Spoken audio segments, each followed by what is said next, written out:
하나님 말씀 보겠습니다. 사도행전 10장 13절에서 16절입니다. 사도행전 10장 13절에서 16절 말씀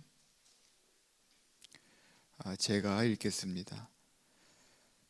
또 소리가 있으되 베드로야 일어나 잡아먹으라 하거늘 베드로가 이르되 주여 그럴 수 없나이다.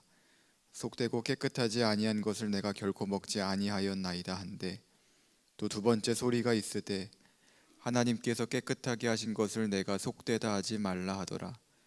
이런 일이 3번 있은 후 그 그릇이 곧 하늘로 올려져 가니라. 아멘. 오늘 말씀에 보면 두 사람이 등장합니다. 고넬료와 베드로가 등장을 하는데 1절은 고넬료가 누구인지를 소개합니다. 1절 말씀을 보시겠습니다. 가이사랴에 고넬료라 하는 사람이 있으니 이달리아 부대라 하는 군대의 백부장이라. 고넬료는 로마 군대의 백부장이었습니다. 백부장은 이름 그대로 로마 군인 100명의 리더였습니다. 당연히 로마 시민권자였고 유대인 입장에서는 이방인이었습니다. 그런데 그는 일반 이방인들과 다른 모습을 가지고 있었는데요. 2절은 그 다른 모습을 이야기합니다. 2절을 보시겠습니다. 그가 경건하여 온 집안과 더불어 하나님을 경외하며 백성을 많이 구제하고 하나님께 항상 기도하였더니. 고넬료는 경건한 사람이었습니다. 그리고 하나님을 경외하고 항상 기도하는 사람이었습니다. 그런데 그 경건은 머리로만 하는 경건이 아니라 실천적인 경건이었습니다. 2절에 보면 고넬료가 많은 백성들을 구제했다라고 합니다. 이게 쉬운 일이었을까요? 로마 백부장이 유대 사람들을 구제했다? 있을 수가 없는 일입니다. 착취하거나 부당한 이익을 취하지 않으면 감사한 상황인데 오히려 도와주었다는 것은 정말 대단한 일입니다. 고넬료를 한 문장으로 소개하면 이렇게 말할 수 있을 것 같습니다. 그는 하나님을 사랑하고 이웃을 사랑한 사람이었다. 3절에 보면 고넬료가 제9시에 기도했다고 하는데 이것은 유대인들의 기도 전통에 따른 것이었습니다. 고넬료는 이방인이었지만 유대인들처럼 시간에 맞춰 기도했다는 거예요. 그런데 기도하던 중에 환상을 보게 됩니다. 천사가 찾아오더니 베드로의 위치를 알려줍니다. 5절에 보면 베드로가 욥바에 있다는 거예요. 그런데 지역만 말하지 않습니다. 디테일하게 이야기하는데 6절에 보면 베드로가 어디에 있다고 하나요? 무두장이 시몬의 집에 있다는 거예요.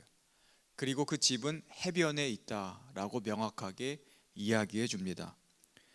거기로 사람을 보내서 빨리 시몬을 데려오라고 이야기하는 거예요.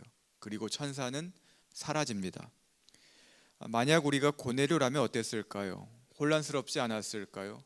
이게 뭔가 싶지 않았을까요?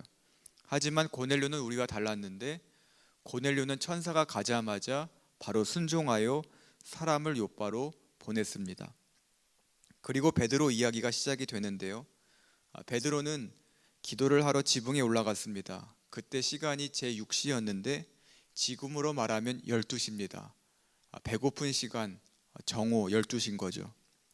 그때 그도 환상을 보게 되는데 하늘에서 그릇이 내려옵니다.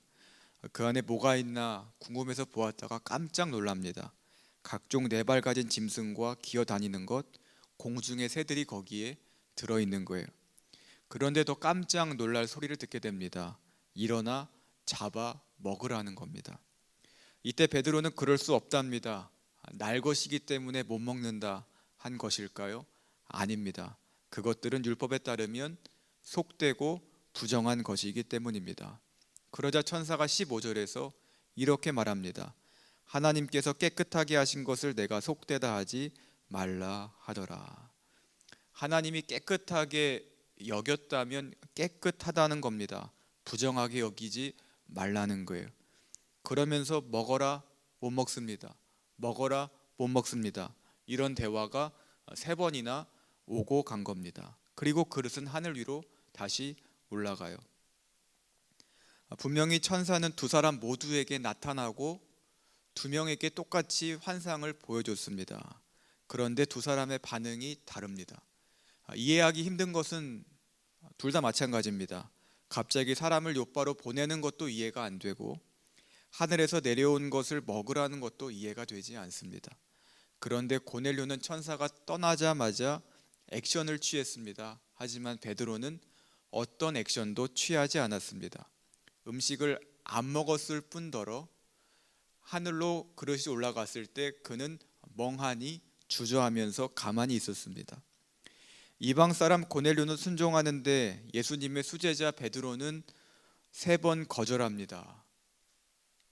우리 생각엔 반대가 돼야 될 것 같은데 베드로가 왜 거절했는가? 앞에서 이야기했듯이 율법 때문이에요. 율법에서는 이 음식이 부정하다, 더럽다라고 이야기했기 때문입니다.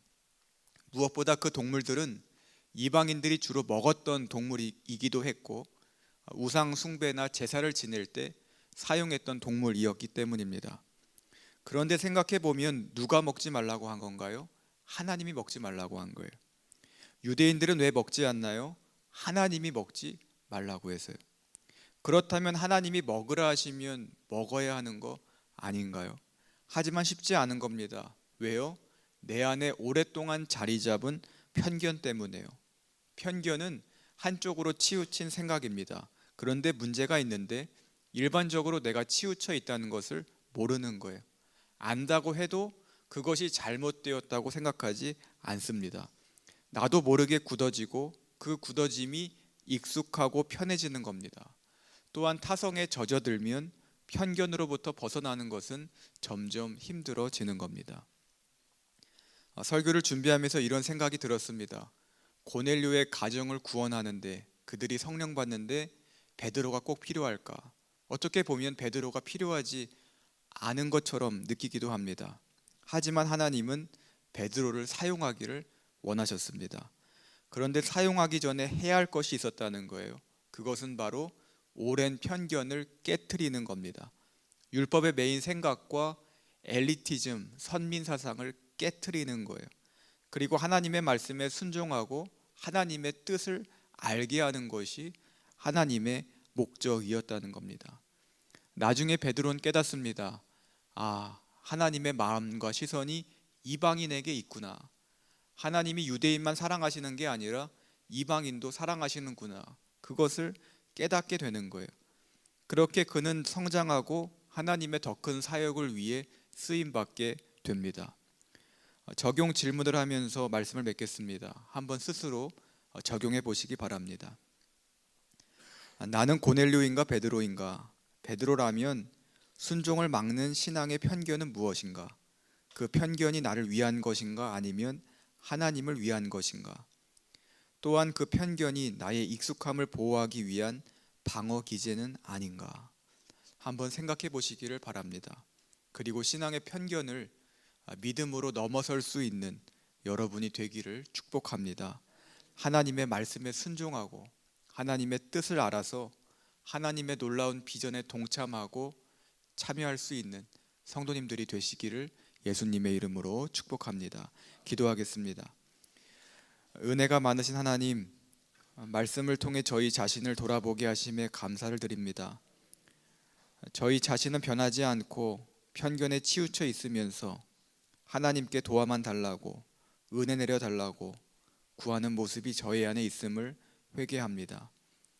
신앙의 연수와 직분과 경험으로 형성된 저희의 편견들이 하나님 말씀 앞에 깨어지게 하시고 오직 하나님만이 선택과 순종의 기준이 되게 하여 주옵소서.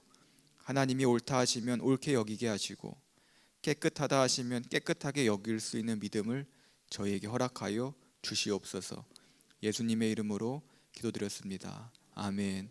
하늘에 계신 우리 아버지여, 이름이 거룩히 여김을 받으시오며 나라가 임하시오며 뜻이 하늘에서 이루어진 것 같이 땅에서도 이루어지이다.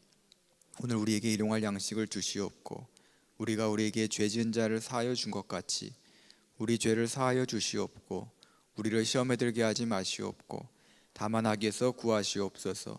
나라와 권세와 영광이 아버지께 영원히 있사옵나이다. 아멘. 오늘 말씀과 기도 제목을 놓고 다 같이 기도하겠습니다.